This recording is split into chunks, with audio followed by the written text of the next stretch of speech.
Welcome back to Discourse number 3, part 1, The Great Work, The Journey of Return. This is session number 17. The two become one. Know, O man, that light is thine heritage. Know that darkness is only a veil. Sealed in thine heart is brightness eternal, waiting the moment of freedom to conquer, waiting to rend the veil of the night. In 1508, a humble Italian painter and sculptor, Michelangelo Simonini, was commissioned by the Pope of the day, Pope Julius II, to decorate the 65-foot ceiling of the Sistine Chapel in the Vatican, Rome. Taking over 4 years to complete, this masterpiece of artwork remains to this day as one of the most symbolic and beautiful artworks of the Renaissance. Of all the paintings that appear on the ceiling of the chapel, it is one in particular that articulately provides the most sublime symbolism of the human entity's spiritual journey of return, the painting known as the creation of Adam.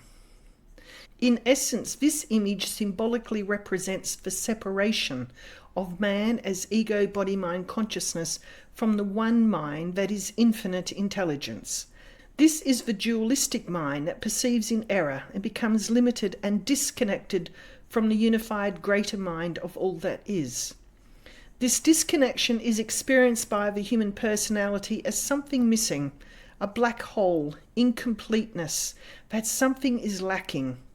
Hence the human entity becomes the seeker, looking for something to complete itself, and because it is focused on perceived external physical objects created by projection, its search is always outside of itself. As symbolized by the right hand of the Father, the mind of all that is remains as truth, eternal and omniscient.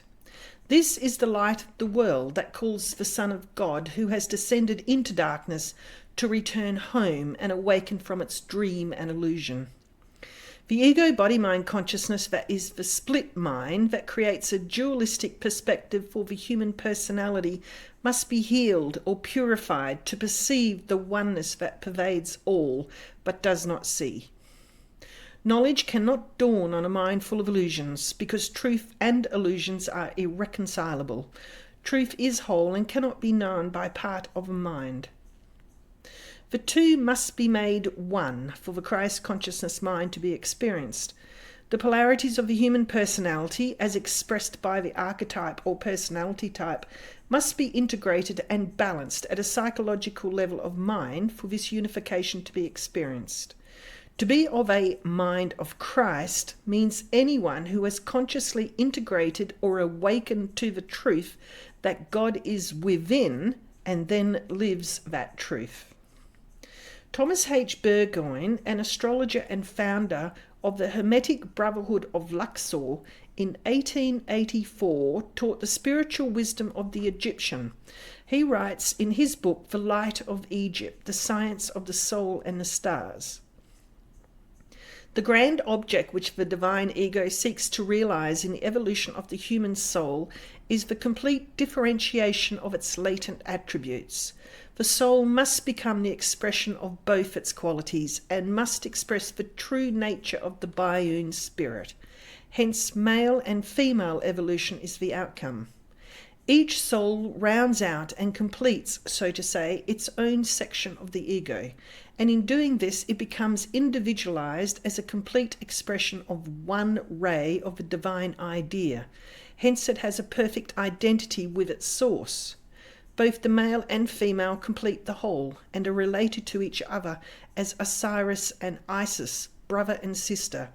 Their individuality in the form of their spiritual identity is forever preserved, and their united as well as their separate consciousness becomes an attribute of their glorious immortality.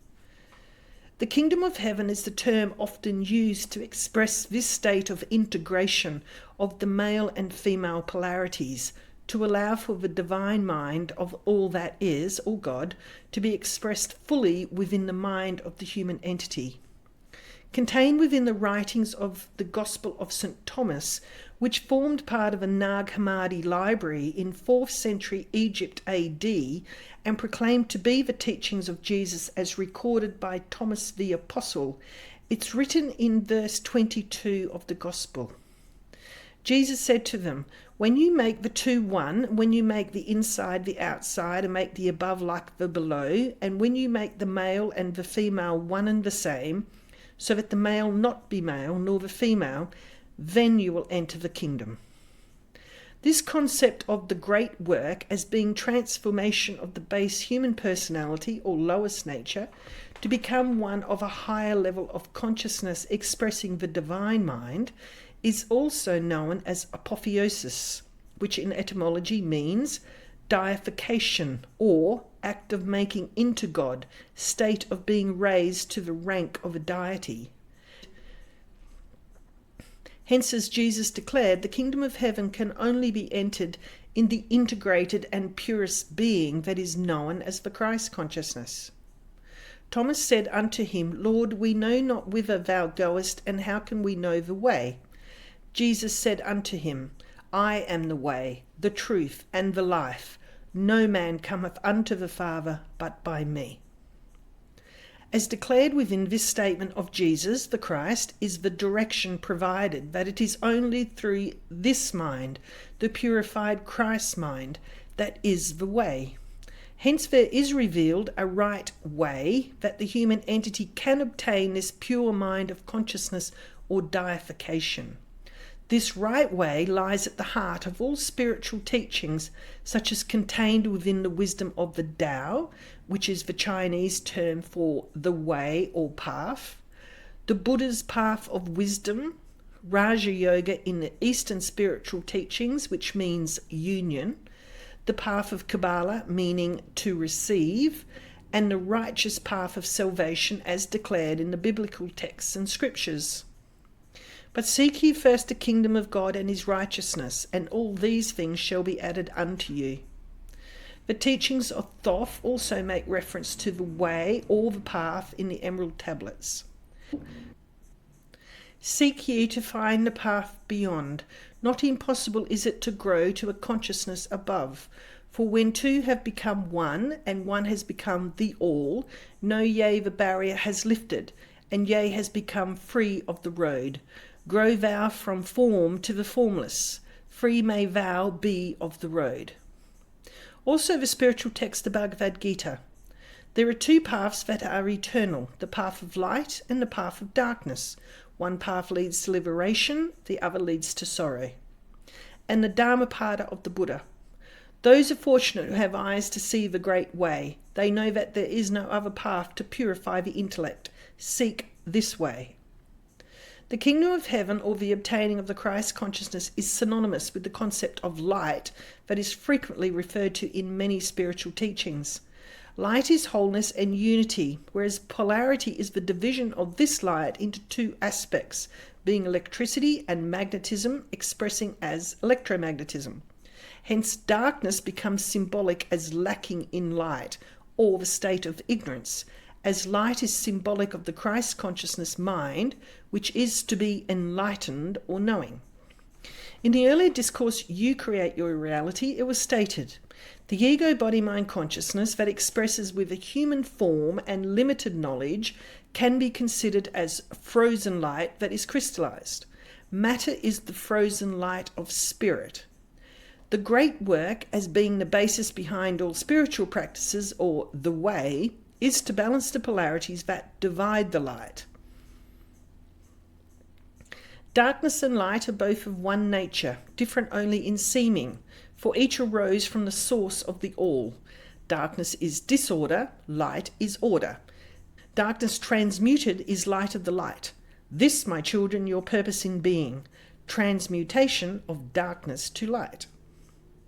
The solar or sun worship common in Egyptian and Gnostic teachings was the symbol used to exemplify God as the giver of light and therefore life. Gold became the symbol of God in matter and frozen sunlight because it was eternal and immutable. It was indifferent to the ravages of time and incorruptible. Hence, gold is a symbol and term frequently associated with spiritual ascension or the attainment of the Christ consciousness mind. The alchemical symbolism used for gold is therefore the same as the circumpunk mentioned in the previous discourse. To be the bearer of light, or express as the highest vibration as a spiritual being in Christ conscious awareness, was to be considered enlightened or illuminated, the bearer of knowledge and wisdom. This was to become the light of the world, as Jesus referred to himself. Then spake Jesus again unto them, saying, I am the light of the world. He that followeth me shall not walk in darkness, but shall have the light of life. In their book, The Key to the Universe, the spiritual interpretation of numbers and symbols, spiritual authors Harriet Augusta Curtis and F. Homer Curtis, MD, provide further clarity as to the symbology of the circumpunk as a representative of the divine light. If we consider the dot as a bright flame in the centre of a circle, or say the pure white light of sun in the centre of the zodiac, as the sun sends forth its rays, they manifest the 7 colours of the spectrum, and as each ray touches the circumference, it makes a dot of its own colour.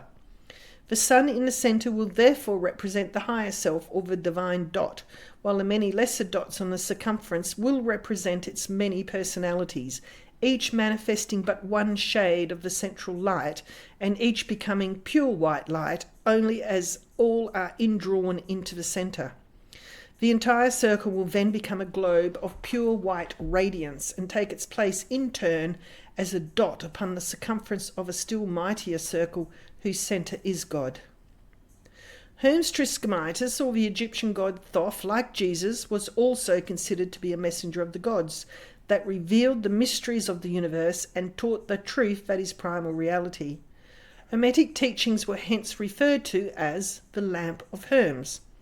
In the tarot cards, which were symbolic representations of the secret teachings of the mystery schools, the card known as the Hermit symbolized the image of Hermes carrying a lamp in his right hand, which was symbolic of wisdom. The left hand holds the staff of the patriarchs, or the sceptre of the gods, which symbolizes the spinal column, where the Kundalini energy rises through the 7 chakras or seals. In The Secret Teaching of All Ages by Manly P. Hall, passages from Hermes' teachings contained within the divine Pamanda are included.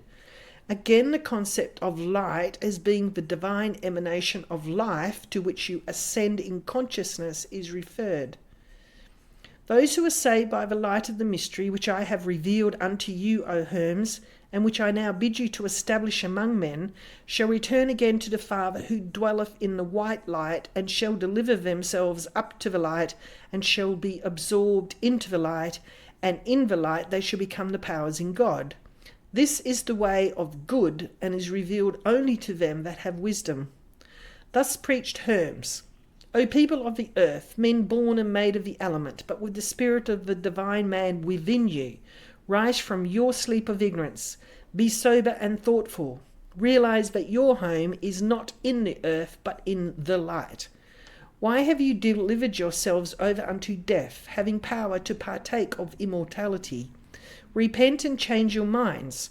Depart from the dark light and forsake corruption forever. Prepare yourselves to climb through the 7 rings and blend your souls with the eternal light.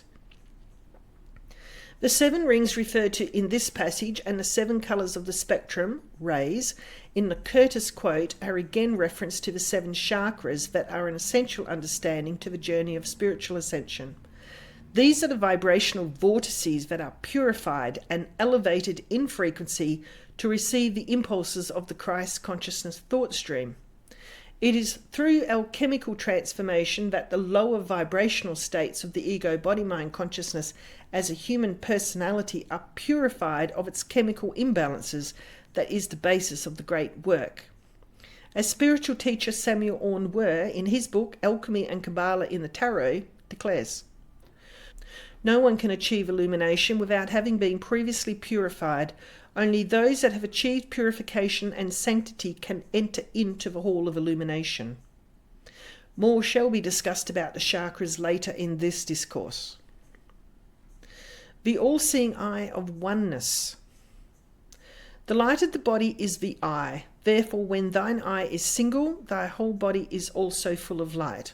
But when thine eye is evil, thy body also is full of darkness. Take heed, therefore, that the light which is in thee be not darkness.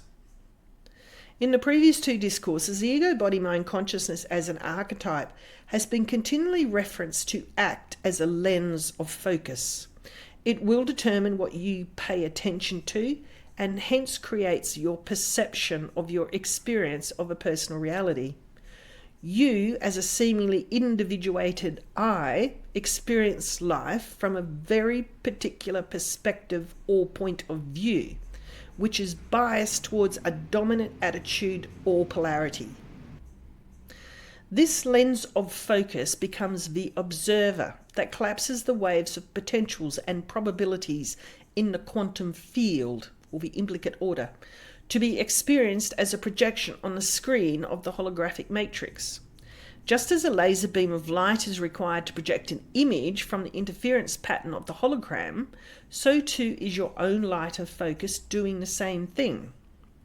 When your spiritual light has descended into lower rates of vibration to experience duality in the visible light spectrum, you will perceive difference and separation.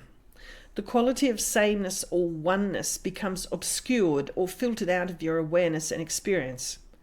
It is therefore this lens or filter of the chemical personality that is purified or cleansed to perceive the oneness inherent in primal reality.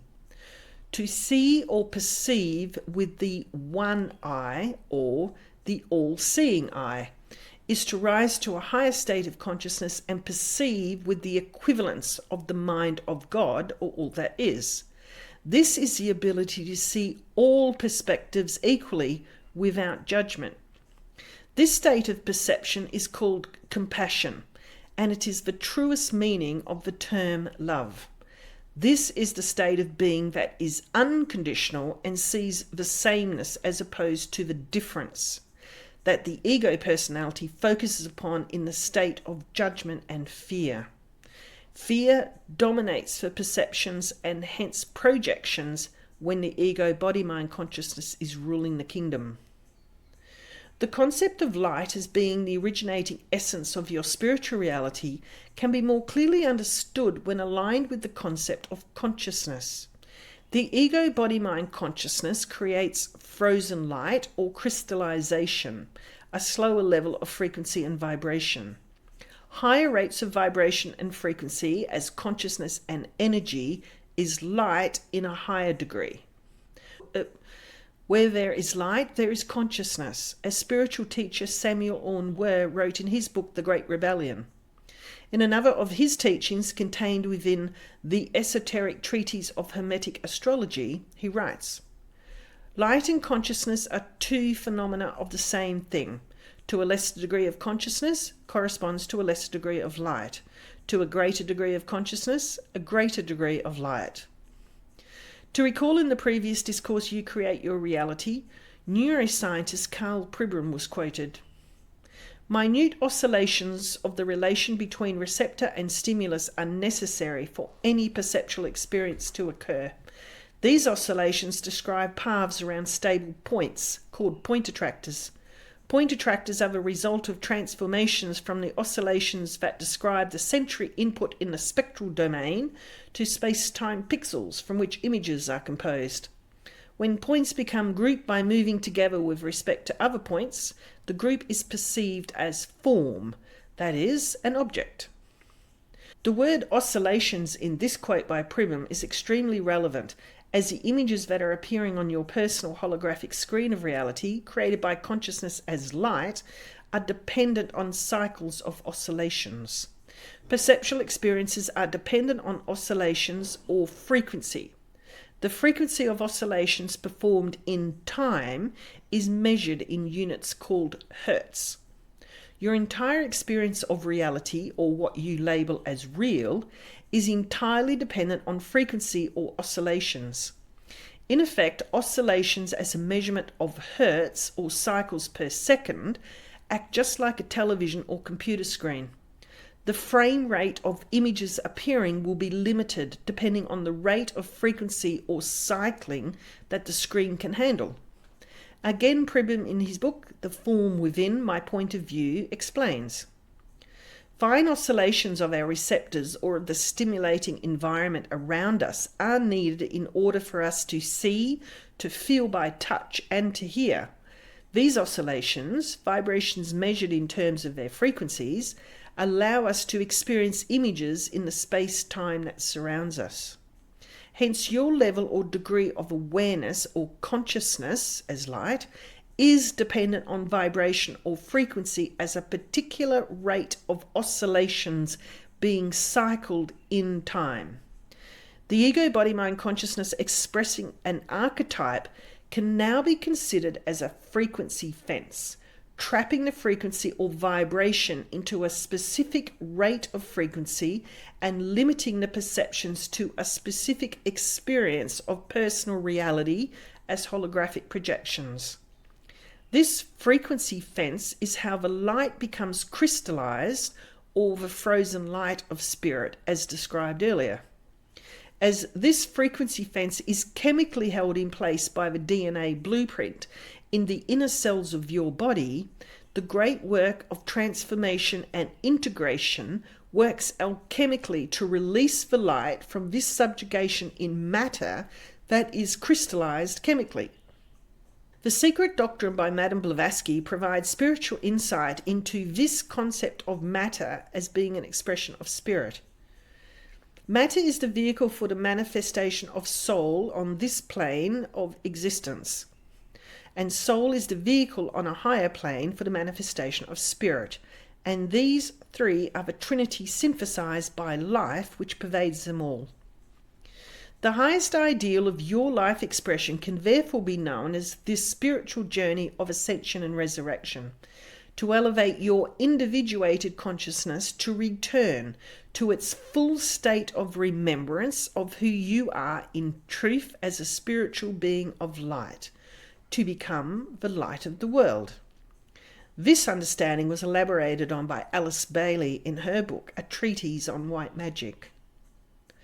The third basic postulate is that the object for which life takes form and the purpose of manifested being is the unfoldment of consciousness or the revelation of the soul. This might be called the theory of the evolution of light, when it is realized that even the modern scientist is saying that light and matter are synonymous terms, thus echoing the teaching of the East. It becomes apparent that through the interplay of the poles and through the friction of the pairs of opposites, light flashes forth. The goal of evolution is found to be the gradual series of light demonstrations. Veiled and hidden by every form lies light. As evolution proceeds, matter becomes increasingly a better conductor of the light, thus demonstrating the accuracy of the statement of the Christ. I am the light of the world. This ends session 17 of Discourse number 3, part 1, The Great Work, The Journey of Return. I shall put a link in the description box below so you can find session 18. I look forward to seeing you there. Thank you so much for your time in attending this one. So be it.